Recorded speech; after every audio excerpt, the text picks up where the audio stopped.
Hayyee nagaan isiniif haa ta'u akkam jirtu hordoftoota nagaa keessan ani nagaa kooti. Mi'aasumanii waan tokko isin dirqamsiisa. Seenaa chaanaala koo subscribe godhaa. Viidiyoo like share gochuun dagatina. Yaada gaafii qabdan kan ammaas ta'e kan duraan darbisu yoo jiraate viidiyoo kana jalatti koomentii barreessan jalqaba yaada kootiiti. Har'a meeteenyee waliin hinaasofna isa jedhu yaadan dhufe gaafii yaada qabdan walitti fideen gaafii baay'ee na gaafattanii isiniin deddeebisne yeroo baay'eedha. Har'a garume walumatti taa'atuma haasa'atuma jechuudha. Isiniif han deebisaa saatii misaati. Yeroo tokko hiriyoota koo biraa deemee nyaannaa yeroo tokko immoo buna fakkeenyaaf kalee na biraa misaa nyaannee buna dhunnee deemne yeroo baay'ee immoo suuqii hojjetti waan ta'eef ishii yeroo hundumaa dhufuun ishiitti hin tolu. So anamma misaa hin barbaadu buna dhufeen dhuga jedhee waan ta'eef misaa asii amma nyaachaa. Isiniif immoo yaada kana gaafii keessaniif yaada ibsaan isin faana turan isiniin jedhaa na faana ta'a.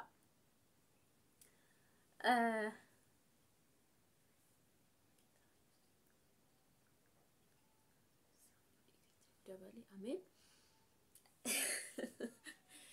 Yeroo hundaa ati abbanatti kolfiteerti firfirii akkan jaaladhu.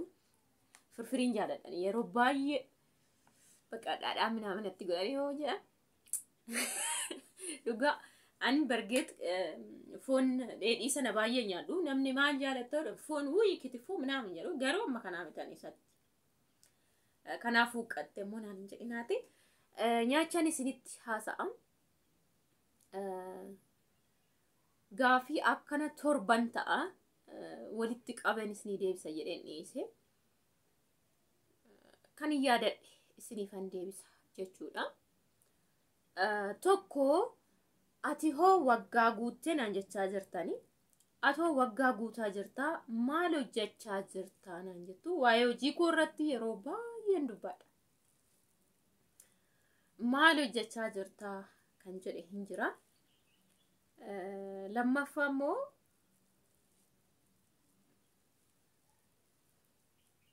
immoo jechuudha.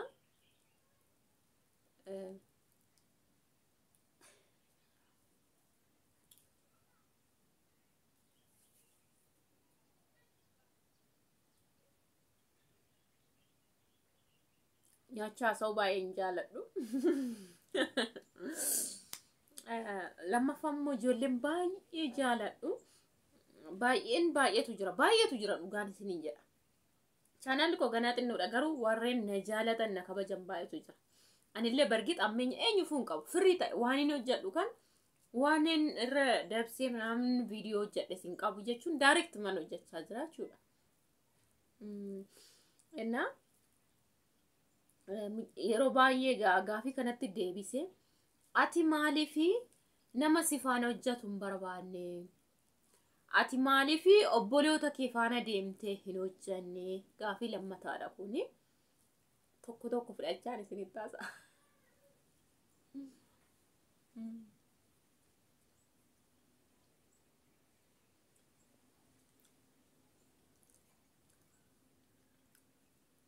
Sadaffaan immoo maal hojjechuu barbaadda naan jettan? Maal jechuun hojii maalii hojjechuuf barbaadde ati kan jedhu hin jiru ijoolleen. Mee isaan kana deebiseen viidiyoo noo dheerachuu baate immoo isaan kan isiniif ufaa jechuudha. Innaa ani waggaa guutee eeyyee dhugaadha garuu hojii hojjechaa hin jiru.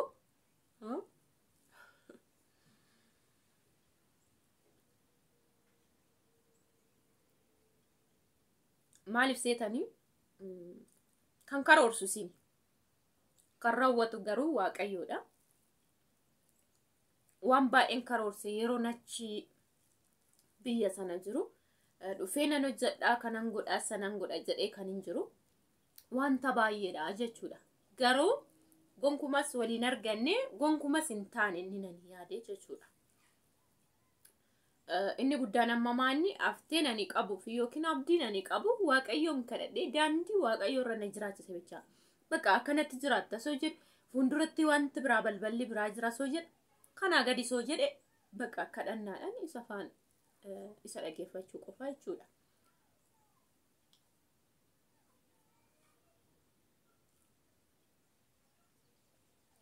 Isarraan kan hafe garuu wanti nani yaadu wanti nani karoorsillee hin jira. Yeroo achi jiru wanti nani karoorse ofii kootii dhufee akka suuqii banadhu dirqama. Suuqii yaa akka amantii keessaniitti hin hojjetta kan naan jedhame buutikii ture. Sagalee waaqayyoo naa dabarse buutikii. Suuqii buutikii naa ala akkan waan biraan jalqabne. Okay haa ta'u amma gaafti sun guyyaan sun ga'utti immoo ani waan biraa saaqee hojjechuu danda'a. Garuu akkasiin an karoorsee dhufe anis dhufnaan immoo haalli biyyaa hin taane.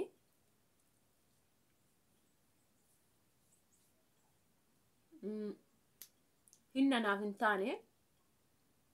Lammaffaa mana barumsaa baadiyyotaa iddoo lama ijoollee maatii hin qabne walitti qabeen waggaatti illee haa ta'u yoon danda'e yuunifoormii isaanii waggaatti hodhisiisuu fi ijoollee sana jalqabaa fi warra lachuu hin qabneen hin karoorseani duraanii yookaan immoo yoon baadhachuu baatan kan tokko dhabes okay jedhee yaade. Yoon dadhabee garuu iskiriptoo qorsuullee dabtarallee gimmaasha bita jedheen akkasitti yaade waggaadhaan akkas jedheen karoorse. Karooraan yeroon itti nan hojjedha jedhee dhufuudha kun. Akkuma isin time immoo lafa nan qabaa okay haa ta'u isarratti hojjedha jedhee miti kan inni dhufe. Inni akkuma jirutti haa taa'u jedheen dhufe. Dhufnaan garuu isa sakkan dhiisee deemetti hin arganne wacii baay'ee na gaafate ergasiyyuu.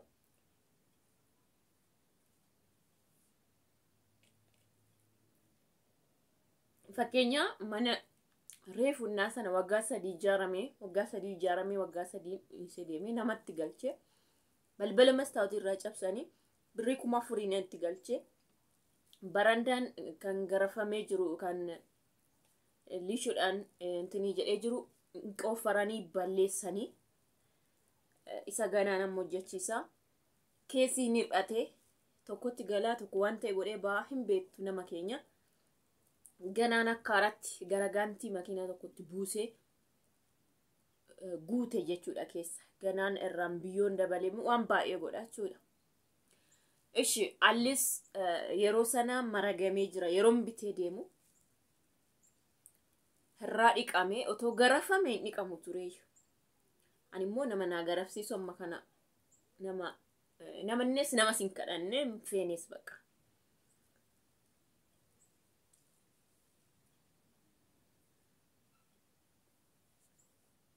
Na mannis ganaa hundi isaatiiyyuu wacii na gaafatee lammaffaa kan inni hojiin jalqabnee fi yeroon achi jiru warran birrii turkee hodhe akka waan birriin jiruutti nattaasaa turanii. Dhufnaan garuu yeroo sanatti waan itti fayyadamuyyuu hin qabuan. Yeroo sanatti waan an itti fayyadamu jechuudha. Isaan maaliin akkam fayyadamaa har'a ga'e anaa keessa koo fi Kiristoostu beeka. Garuu yeroon achi jiru birriin akka jiruutti nan galas jechaan time hojii galee hojjedha kan jechaan times itti maan ture jechuudha. Birrii iddoon naman itti horkee wadhee dhufnaan hin jiru. So waan hin jirre immoo olii nutaaltan gadi nutaaltan yookiin nama sana najjiftan bakka. Tokko namni sun badiinsa keessaan gadimnati keessaan barbaadee haa ta'u yookiin immoo keessaanumaatti mul'achuu didee guddina kan isaa qofa yaadeetii okay no problem Kiristoos inni wal nama qixxeessu inni waan gochuu danda'u waan jiruuf homaa gochuu hin dandeenye waan taa'e. Haati birrii ani kan itti dafqee hojjedhe nan taa'an jira inni kaangin bareeffatee itti fayyadamaa jira. Kanaaf akkasii jechuudha. Kanaadha kan inni karoorsaa turesi kan inni naa ta'u jedhee turesi silaayyuu. Si fedhina naan jedhani waggaa fixee waan naa kennus karooran qabanii waan naa kennanis miti birricha jechuudha. Kanaaf bakka wanti biraa karoorsuu jechuudha yoo danda'ame yoo immoo dadhabbii koo yoo Kiristoos arge waan ta'e godhee ani waan itti boqadhu naa yaaduu danda'a jechuudha. Waan hin hojjedhu jechuudha. Otoo karoorseen na dideemti tarii Waaqayyoon immoo haala ittiin karoorsu jira jechuudha. Kanaadha. Kanaafin hojii dhiisee taa'e akkasii wanti isaati. Hojii kan hin dhiiseef isa kanaadha. Birrichaan eegaa ture duraanii naa kennu isa jedhu. Isaan immoo amman Afrikaan qaba jedhe abdiin Afrikaa qaba jedhe itti fayyadamee balleessee isa kaan immoo kun manattis buusan jira yeroo kana wanti hundi widdiidha. Garagaantii 3,000 nan buusaa biyyoo 3,000 nan buusaa simmintoon beektu 1,200 amma jechuudha. Kana waan ta'eef baay'een ulfaata. Kanaafin ture lammaffaa manni bitamee tureyyuu yeroon dhufuutti jedhu birrii xinnoo immoo kan silaa naafa jedhee yaade mana bitaneet haati manaa jala deebistee kassaftee manicha deebisiifte. Manni kaartaas hin qaba maalumaayyuu hin qaba garuu akkamitti sirriitti namni naan ibsine natti ibsuu didanii ergasii dhaga'ee gaafadhe garuu dura walumaa galanii gurguranii jedhan. Garuu deebiteeniitiin ani hin gurgurre hin jenne garuu gatii kanaan hin gurguru mirgan qaba jettee dhattee qabsiifte gana dabilii meeqana kaffalchiisanii jechuudha manichas jechuudha. Manichas ganaan wacii baay'ee kaffalee jechuudha gidduu kanatti. Mana duraan gammatamee walii galamee bitameen ala deebifamee ammas irratti baay'een dabalame jechuudha. Innaa akkasii yeroo sana immoo ani galuuf ture. Birrii ani karoorsee isaan irratti 50,000 moo waan ta'e dabalanii fi isa bitan irratti deebisanii 50,000 dabalaniif sana ani waynaa godha jedheen ol kaawachaa ture.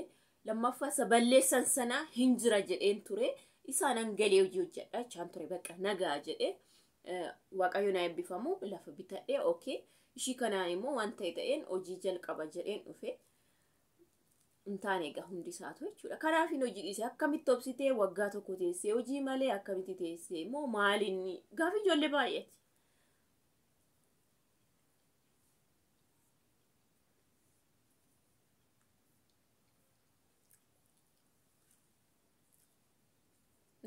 Viidiyoon isitti dheerate garuu otoo isin deebisiin akkasii yeroo gaa Waaqayyoon immoo hin hojjettan jedhee hin hojjanna waan ta'eef jechuudha. Gaafii baay'ee waan jiraniif gaggabaabsee garuu viidiyoo biraa isiniif nan hojjedha. Viidiyoo isinitti dheeressuurra kanaanii jechuudha. Isin kamiifuu chaanaala koo naaf guddisaa. Naalala like godha share godha viidiyoo yeroo hundumaa jechuudha. Egaa waan Waaqayyo jedhe nan hojjedha jedheen yaada ammas fuulduratti bargita akkanatti hin taa'aa miti. Yoo maqaan fudhadhe malee immoo ijoolleen nan gargaara sila jedhee dhufees wanti hin godheef amma ammaatti hin jiru liistii baafadhee maqaa ijoollee sanaa guurradhe malee jechuudha. Ammas deemee eenyuun koo humni koo achi naan geenye haalli biyyaa hin beektu. Har'a nama 3-4 uffatan nan hodhisiisa yoon jedhe yuunifoormii gurdiidhuma surreedhuma baay'een ulfaata.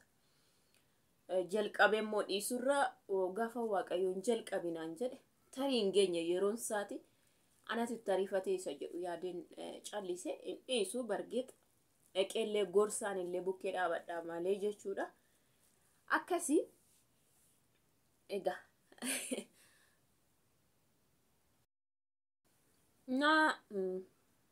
inni lammaffaa immoo nama faana walii gallee turre nama walitti dhiyaannu faana horsiisan daanqoo hojii dhuunfaa keenyaa suuqiidhuma otoo qabaannu yookiin hojii dhuunfaa keenyaa otoo qabaannu garuu horsiisan daanqoo lamaaniin akkas walitti hin hojjanne inni turreeyyuu dhuftee ishiidhaa gonkumaa guutuu diyee dhuftee waan hin taane waan argiteef deebite ishiin jechuudha. Duraan waggaa baay'ee hojjatte ishiinis akkana sagal hojjattee turteeyyuu garuu egaa yeroon namaan guutuu haallis namaan guutuu waan ta'eef ta'uu fi dinnaan akka karoorsiteetti ta'uu fi dinnaan deebitee malee baay'ee karoorsinee haala gaariidhaan isa waliin nama qaxarree minamana jennee turre inni sinafee waan baay'ee karoorsine gaa waan baay'ee karoorsine garuu kan guutuu waaqayyo haa ta'u baga ta'e jennee zimmi jenna jechuudha. Maaliif seetanii anatti araamiti jechuun ergamman biyya araba deemeeyyuu waa'een birikoo waa'een mudannoo minaamin na mudata waan ta'eef anatti araamiti bakka dhiisee yeroo sanatti garuu nanaara ofin miidha keessi koo akka miidhamu nan beeka gin ummaa gochuu hin danda'u bakka intaan anaaf hin eeyyamne tarii ani hojjedhee akka namni fayyadamu fedhe waaqni yookiin hin beeku gaa maali akka ta'e na kanaaf hin ta'a jechuudha. Kanaaf sinin jedhaa gaafuu isaan kaan immoo walitti short godhee sinii waraaba amma viidiyoon dheeratee jira waan ta'eef